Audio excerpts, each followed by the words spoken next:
এই দিনটার জন্য আমি অপেক্ষা করছিলাম। ফল প্রকাশের পর ঘণ্টাখানিক সঙ্গে সুমনে এসে মন্তব্য বালির নিহত তপন দত্তের স্ত্রী প্রতিমা দত্তের।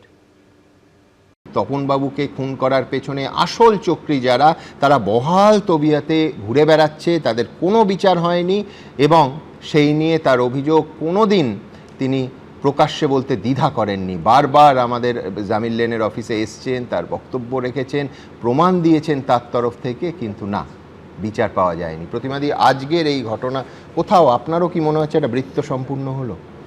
হ্যাঁ, এই দিনটার জন্য তো আমি অপেক্ষা করছিলাম 15 বছর ধরে। আমার স্বামী যখন মারা যান, যেটা হচ্ছে একমাত্র তার মধ্যে প্রধান চক্রী হচ্ছে মমতা ব্যানার্জি। আমি বললাম প্রধান চক্রী মমতা ব্যানার্জি, আর দ্বিতীয় হচ্ছে অরূপ রায়, তার সাথ দিয়েছিলেন। একটা মানুষকে এখানে একটা হাঁপড় টাইপের কিছু দিয়ে মারা হয়েছে, শক্ত লোহা জাতীয় কিছু দিয়ে মারা হয়েছে। এই জায়গাটা পুরো নষ্ট হয়ে গেছে, এই জায়গার কোনো খাল ছাল কিচ্ছু নেই। তা উনি যখন মরে গেছেন তখন ওনাকে গুলি করা হয়েছে, ঠিক আছে, কিন্তু পোস্টমর্টম রিপোর্ট যখন এলো তখন এই কথা উল্লেখ নেই, এই কথা উল্লেখ করেনি ওরা বলছে গুলিতে মরেছে, আসলে গুলিতে মরেনি। হ্যাঁ, ওখানে 9mm যে রিভলভার হয় তার যে গুলি, সেই গুলিতে উনি মারা গেছেন বলছে।